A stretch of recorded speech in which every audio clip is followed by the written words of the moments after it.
I'm Craig and welcome to Your Tech. Today we're going to be talking about the upcoming release of the RTX 5000 series. Let's see what rumours and leaks have been leaked online, see what we can expect from this upcoming release and what we're hoping for that all of us gamers want. The first thing I'm going to go through about the RTX 5000 series is the facts. What we actually know, what is concrete that we know about the RTX 5000 series. Thus far, we know they're going to be released.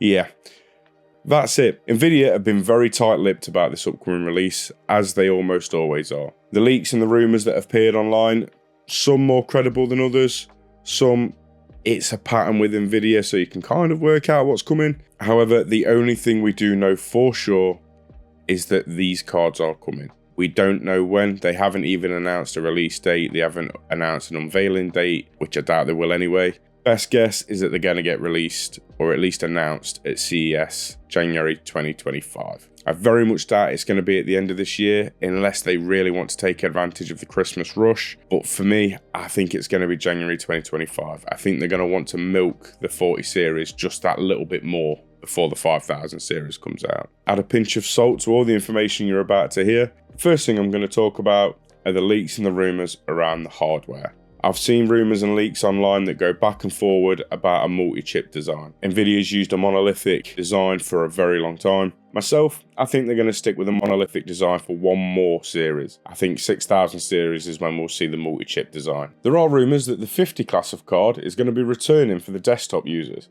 Now, whilst the 50 class cards are usually not the most impressive cards on the market, they are brilliant for budget gaming a lot of the time. If they get the price right on this could be a really good move by Nvidia. 5050 and a 5050 Ti would make a lot of sense. I'd love to see these cards come out at around 150 to 200 pounds. If Nvidia can give decent 1080p performance at a very, very decent price, they will absolutely smash it, and they will be releasing the next king of the budget 1080p cards, and I'd love to see that. With the 4000 series, we didn't even get a 50 class card except in laptops. There was no desktop variant of the 4050. It's been reported that they're going to be keeping the 16-pin high power connector from the previous generation, and that doesn't surprise me. As much as they had teething problems with the high power connector, from what I can tell from the refreshes and the different connectors that are coming out now, they seem to have solved the stability issues and the unfortunateness of setting fire to people's graphics cards. I don't believe that they handled that situation properly at all. I know that if I bite the bullet and I upgrade to 5000 series, I will be upgrading to I believe it's RTX 3.0 power supply, so I can just have one cable from my power supply straight to my graphics card, just for the clean aesthetic of it. So far, I've seen absolutely nothing around the cooler design.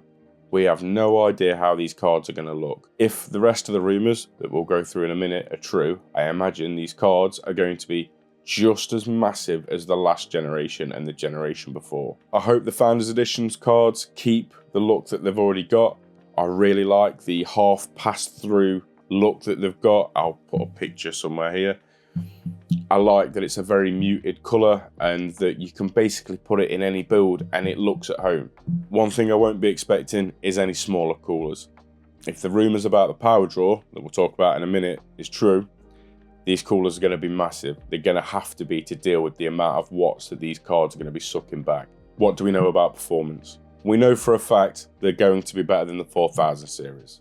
And the only reason we know that is because that's why they're releasing new cards. They are going to be better performing cards than what the 4000 series are, because that's always going to be what Nvidia's selling point is, and it always has been really. AMD will do a lot of advertising and marketing around power efficiency and things like that, where Nvidia are always about their grunt and the technology that gives you them frame rates and gives you that smooth gameplay. I am fully expecting that that is what we will see from Nvidia this time round.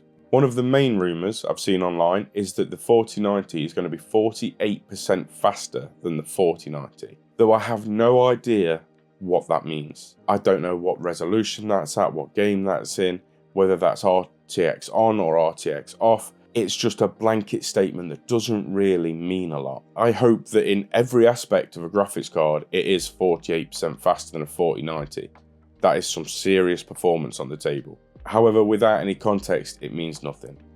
And I imagine we'll probably be saying something very similar when we see the graphs and the charts that Nvidia will show us when they announce these, that are just blanket statements. There's nothing I can do about Nvidia's marketing. If I could, the names of all these cards would be completely different. I'm almost 100% sure the ray tracing performance is going to be better. We will be on 4th generation RT cores when these cards come out. Fingers crossed, that means that the ray tracing performance that we get from these cards won't be a 50% penalty in FPS, without using DLSS upscaling and frame generation and all that kind of stuff. I don't play using ray tracing very much. I've got a 3070 at the minute and it doesn't handle ray tracing amazingly. It's okay. Obviously, we're going to see higher clock speeds and higher memory frequency from these cards. And you can almost guarantee with Nvidia, year after year, there'll always be an increase to the clock speed of each card or each class of card. Those clock speeds, though, are going to come at a cost, and that's going to be power draw. I have absolutely no doubt in my mind that the rumours around the power draw online is at least semi-true. Nvidia always releases, or almost always releases, very power-hungry cards. There is also a very strong chance with the release of GDDR7 memory that is exactly what's going to be in the 5000 series cards. The rumours and leaks online would suggest that anything from the 5060 and above will see GDDR7 memory, and the 5050 and 5050 Ti, if they do exist, will see GDDR6X memory. Now, I'm not too bothered that they're not using GDDR7 for the 5050 and 5050 Ti, because if they haven't got the performance to properly utilise that memory, they might as well save the cost. Another reason I definitely think that it's going to be GDDR7 is because it's 33% faster than the fastest clocked GDDR6X memory from what I can see online. We all know that Nvidia likes to be able to use big percentage numbers to show how good their cards are. Then being able to say it's 33% faster than the previous generation of memory, they will jump all over that. And what will be even more impressive, the 5090 is rumoured to have a memory bandwidth of around 1500 gigabytes a second, whereas the 4090 was around 1000 gigabytes a second. Now, I don't have the exact numbers, but I know that that would be an increase of 52%. I am almost certain that if them figures are accurate, you are going to hear Jensen say 52% faster at some point during his keynote speech thing that he does in his cool leather jacket and all the rest of it. I briefly mentioned power draw of these cards, and from what I can see online, if it's true, they are going to be hungry cards. I have seen some rumours that don't seem to be circulating very often, and I don't come from the most reliable sources, saying it's going to be upwards or over 600 watts. The most common rumour I've seen, and the one that I would be most likely to believe due to the sources of it, is that the 5090 will be pulling 500 watts, or has a power limit of 500 watts, I should say. 500 watts is a lot for a card, and that's 50 watts higher than what the 4090 is. Wait, is that fell? That has slowly been falling this entire time. Son of a...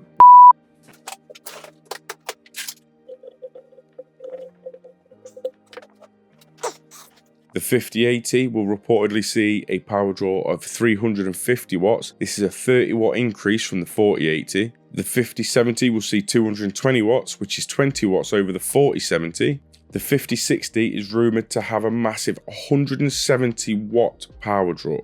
For a 60 class of card, that's huge, and that's a 55 watt increase over the 4060. The 5060 is a power-hungry little card by the looks of it. However, to somewhat balance out all of these mad power draws on these cards, apparently the 5050 and the 5050 Ti will be around 100 watts, which would be a 30 watt decrease from the 3050. Because remember, the only 4050 we had was from the laptop GPUs. I'm really hoping that with the massive increase in power draw on the 5060, we are going to see an absolute beast of a card. Seeing the 60 series cards draw that amount of power means we can expect amazing 1080p performance from this card, and I imagine it'll be decent 1440p gaming as well, or we can at least hope. How much VRAM are these cards going to have? I think the minimum they will have will be whatever the last generation had, and the leaks and the rumours kind of edged the same way. Most rumours I've seen for the 5090 is that the absolute minimum it will have is 24GB of memory,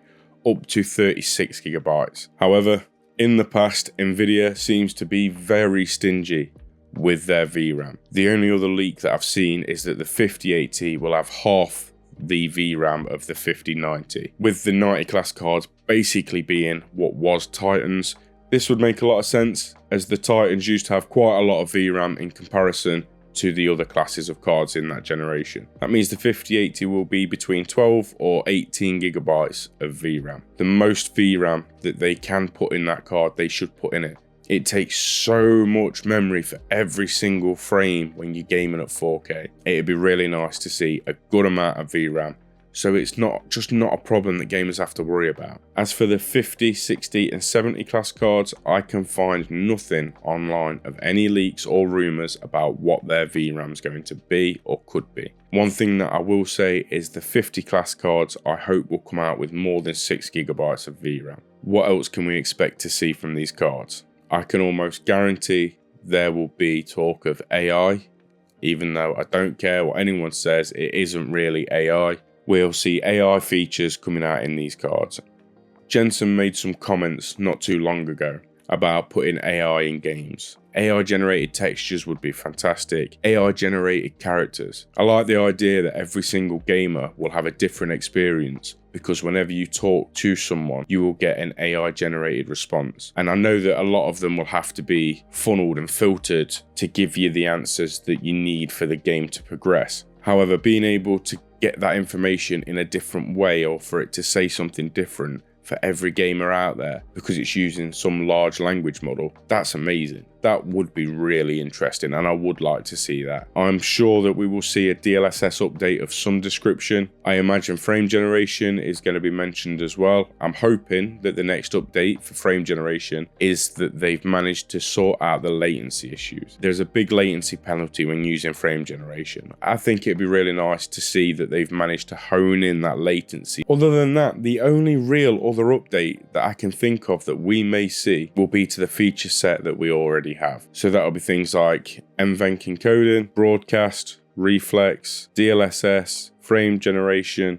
ray tracing, G-Sync maybe, or maybe there's some new features coming. Now, I know Nvidia's pricing can be completely out to lunch. I have an Nvidia GPU, and I have an Nvidia GPU because the feature set I've just mentioned is important to me. I like to do video editing, especially for these videos now. I use broadcast at times depending on what my background's like, and there's a lot of noise going on. I will use broadcast when I'm gaming or if I've streamed and stuff in the past. Always turn reflex on to lower the latency. G-Sync's fantastic. I have a G-Sync monitor behind me. Any game that utilizes DLSS, I almost always put it on quality, purely so that the details that are in the distance look better. I know you get sort of a penalty to the up close details with DLSS on quality, but it's never noticeable to me. But the far details like power lines and things in Cyberpunk seem to look so much better with DLSS on, and it's good to see my frame rate skyrocket and it just to be so smooth. I am praying, I am absolutely praying, I am praying to Gaben himself. I know he has nothing to do with Nvidia, but he is the